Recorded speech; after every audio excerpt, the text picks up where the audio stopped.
दक्षिण एसियाकै पहिलो सीमापार मोतिहारी अम्लेखगञ्ज पेट्रोलियम पाइपलाइन 2076 भदौ 24 गते मंगलबार विधिवत रूपमा सञ्चालनमा आएसँगै 22 वर्षपछिको सपनाले साकार रूप लिएको हो।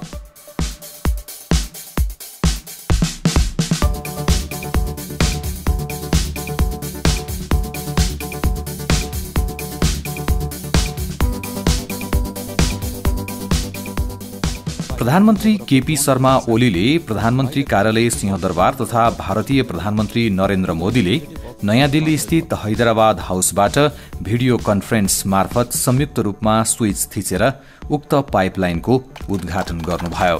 सोही समयमा भारतीय आयल कर्पोरेसन आईओसी का पदाधिकारीले नेपाल आयल निगम एनओसी का पदाधिकारीलाई डिजेल हस्तान्तरण गरेपछि यो परियोजना विधिवत रूपमा सञ्चालनमा आएको हो।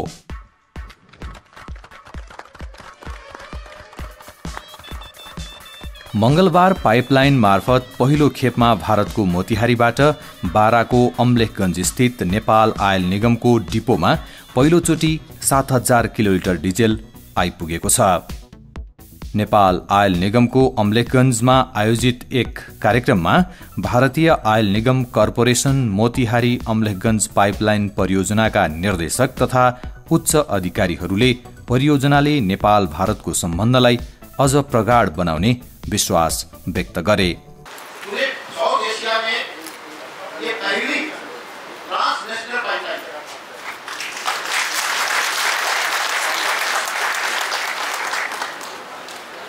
इसका आप अंदाजा लगा सकते हैं कि भारत और नेपाल का संबंध कितना मजबूत, कितना दूसरी, और उसी कड़ी में ये जो पाइपलाइन मोतिहारी से रसोल होते हुए हम लेके जा रही है, एक बांधने का, एक बंधन का, एक प्रेम का बंधन, एक कमर्शियल बंधन, एक ऑपरेशनल बंधन, एक पेट्रोलियम प्रोडक्ट का बंधन, एक दूसरे के जोड़ने का एक काम करेगी।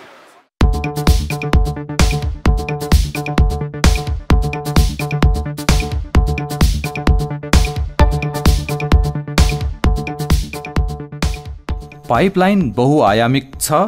इन्धन आपूर्तिको हकमा यो लाइफलाइन नै हो, त्यसैले अन्य वस्तुभन्दा यसको महत्त्वपूर्ण संवेदनशीलता छ। पाइपलाइन समयावधिभन्दा अघि नै निर्माण सम्पन्न गरेका छौं। यसबाटै समृद्ध नेपाल र नेपालीको ठूलो योगदान हुनेछ। अम्लेखगञ्जमा आयोजित कार्यक्रममा मन्त्री मातृका यादवले बताउनुभयो। म सबैलाई चाहिँ हार्दिक धन्यवाद र बधाई दिन चाहन्छु कि मलाई चाहिँ यो नेपालको इतिहासमा यस्तो ठुलो प्रोजेक्ट चाहिँ समयभन्दा पहिले सम्पन्न हुन गइरहेको छ।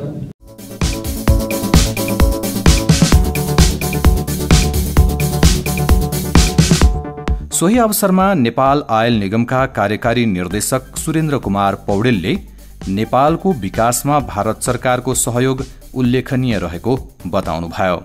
भारतको मोतिहारीदेखि रक्सोलको नेपाल भारत सीमासम्म 32.8 किलोमिटर र सीमादेखि अम्लेखगञ्ज डिपोसम्म 36.28 किलोमिटर गरी जम्मा 70.08 किलोमिटर लम्बाइको यस पाइपलाइन सञ्चालनबाट समय समयमा पेट्रोलियम पदार्थ आयात हुने गरेका र हुन सक्ने प्रतिरोध अन्त्य भई उपभोक्ताले पेट्रोलियम पदार्थको सहज आपूर्तिको वातावरण बनिसकेको भन्ने निगमले विश्वास लिएको छ।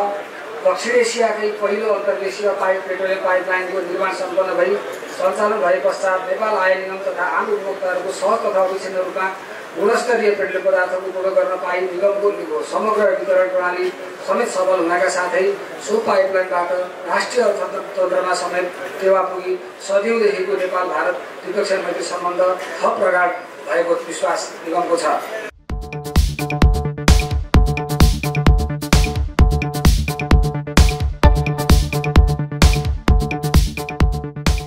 तोकिएको समयभन्दा 4 महिना अगावै निर्माण कार्य सम्पन्न भई परियोजना उदाहरणीय बनेको छ।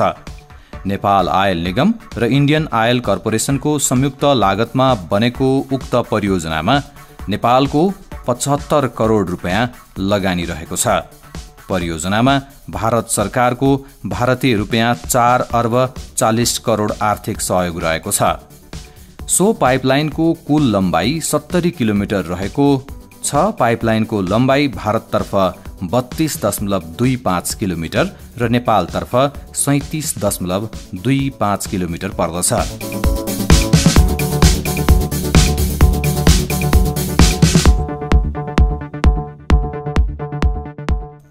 पाइपलाइनबाट प्रति घण्टा 200 किलोलिटर पेट्रोलियम पदार्थ आउनेछ।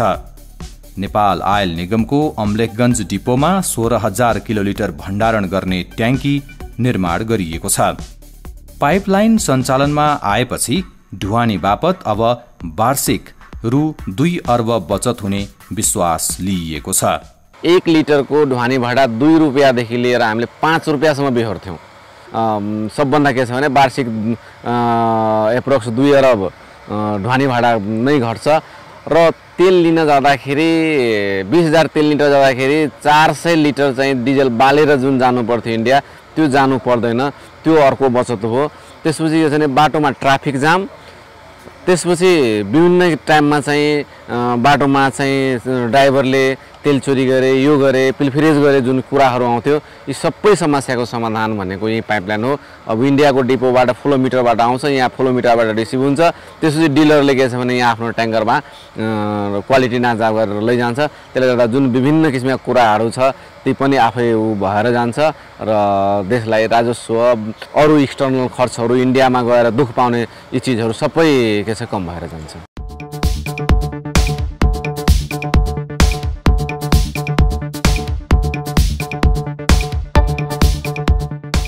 यसबाट पर्यावरण विनाश, राजमार्गमा हुने ट्राफिक जाम, दुर्घटना, ढुवानी गर्दा पेट्रोलियम पदार्थमा हुने चुहावट लगायतका समस्या समाधान हुने विश्वास लिइएको छ।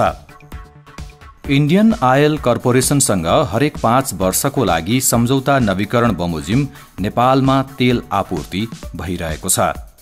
भारतका पूर्वी तथा उत्तरी क्षेत्रमा रहेका पेट्रोलियम प्रशोधन केन्द्र, टर्मिनल तथा डिपोहरूबाट नेपालमा पेट्रोलियम पदार्थहरू आपूर्ति हुने गर्दछ। इन्धनको बढ्दो माग नेपाल सरकारको चासो र चिन्ताको विषय बनिरहेको हुन्छ। यसको बढ्दो मागलाई पूर्ति गर्न इन्डियन आयल कर्पोरेसन र नेपाल आयल निगम बीच दशकदेखि चर्चामा रहेको पेट्रोलियम पाइपलाइन निर्माण गर्ने सम्झौता पत्रमा हस्ताक्षर भएको थियो।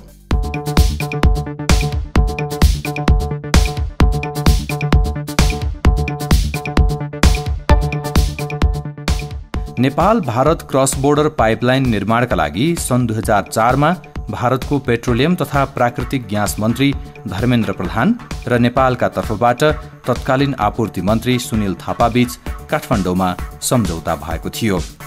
विभिन्न प्राकृतिक प्रकोप, आन्दोलन तथा नाकाबन्दीले परियोजना निर्माणमा केही समय ढिलो भयो। पुस 2074 बाट आईओसीले मोतिहारी डिपोबाट निर्माण सुरु गरेको थियो। 18 महिनामा निर्माण सम्पन्न भई अम्लेखगञ्जमा पाइपलाइनद्वारा तेल आयातका लागि तयार भएको छ। ढिलै भए पनि 70 किलोमिटर पाइपलाइन बनेपछि यसले नेपाली बजारमा दूरगामी प्रभाव पार्ने भएको छ।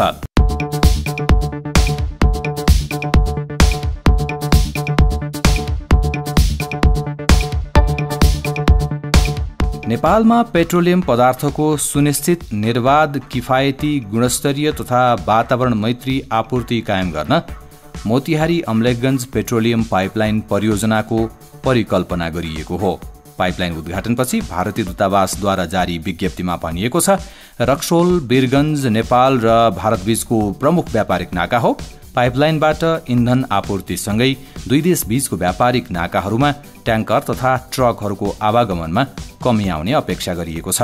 हामीले अब पाइपलाइनबाट डिजेल ल्याउन थालिसकेपछि हाम्रो लागत त घट्ने नै भयो हैन। जुन चाहिँ नि कहाँ गएर हस्तान्तरण हुन्छ त त्यो लागत घटेको पनि फाइदा भन्दाखेरि त्यो उपभोक्तामा हस्तान्तरण हुने हो।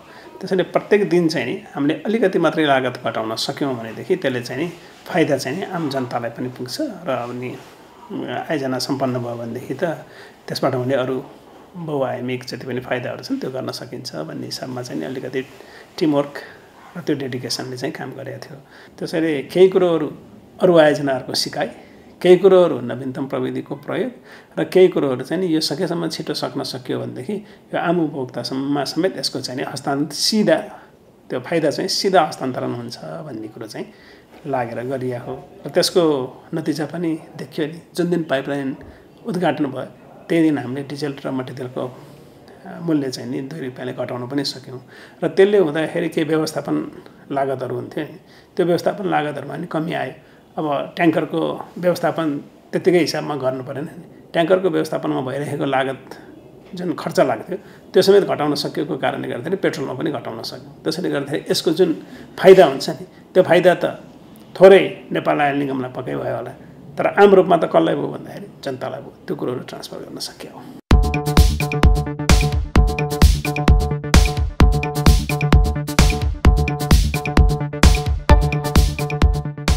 यसअघि भारतबाट ट्याङ्कर र ट्रक मार्फत पेट्रोलियम ढुवानी भइरहेको थियो। भारतीय आयल कर्पोरेसनले नेपाल आयल निगमका 25 भन्दा धेरै कर्मचारी तथा प्राविधिकलाई पाइपलाइन सञ्चालन तथा मर्मतबारे तालिम दिइसकेको छ। भारतीय आयल कर्पोरेसनले 1 वर्ष प्रत्यक्ष सहयोग गर्ने जनाइएको छ। नेपालले पाइपलाइन सुरक्षाको जिम्मा सेनालाई दिएको छ। भारततर्फ 32.7 र नेपालतर्फ 36.2 किलोमिटर रहेको पाइपलाइनको डायमिटर 10.75 इन्च रहेको छ। भित्री भाग 10 इन्च छ। त्यही भागबाट डिजेल आयात हुने निगमले जनाएको छ। आगामी योजनामा पेट्रोल लगायतका इन्धन पनि आयात गर्न सकिने व्यवस्था मिलाइएको छ। प्रति घण्टा 294 किलोलिटर इन्धन आयात गर्न सकिनेछ। पाइपलाइनबाट वार्षिक 20 लाख मेट्रिक टन पेट्रोलियम पदार्थ आपूर्ति हुनेछ।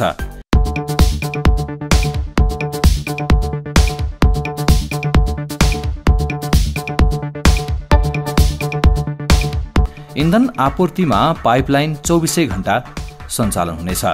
दक्षिण एसियामै अन्तर्देशीय पेट्रोलियम पाइपलाइन यो पहिलो हो। यसले विकास र समृद्धिका लागि सहयोग गर्दछ। अबको नयाँ योजनामा ग्यास पाइपलाइनबाट नेपालको डिपोसम्म ल्याउनका लागि डिपिआर तयार भइरहेको छ। नेपाल आयल निगम यस परियोजनामा प्रत्यक्ष अप्रत्यक्ष सहयोग गर्ने सबैमा हार्दिक आभार व्यक्त गर्दछ।